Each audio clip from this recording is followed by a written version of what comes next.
في آخر ركن في الشقة كانت قاعدة الحاجة نوال على كرسي صغير هزاز، بتبص في الفراغ وبتفتكر.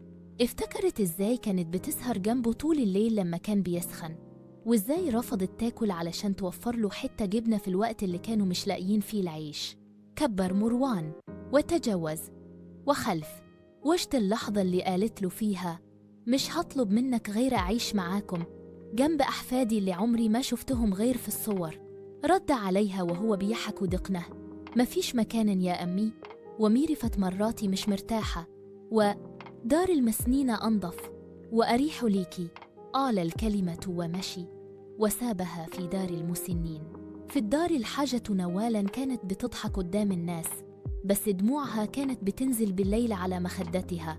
بتكتب اسم مروان كل يوم في دعائها، وبتستنى زيارة مش بتيجي. في مرة واحدة من الممرضات شافتها بتبكي وسألتها زعلانة ليه يا طنطة؟ ردت مش زعلانة، بس لما تبقي أم وتتحولي لعب ساعتها تفهمي إحساسي. عدت سنين والحاجة نوال ماتت بهدوء، بس سابت ورقة تحت مخدتها فيها جملة واحدة بس: أنا مش زعلانة، بس كنت مستنية كلمة آسف. بعد وفاتها راح مروان لم حاجتها، لقى الرسالة، قراها واتكسر من جوا، بس الوقت كان فات.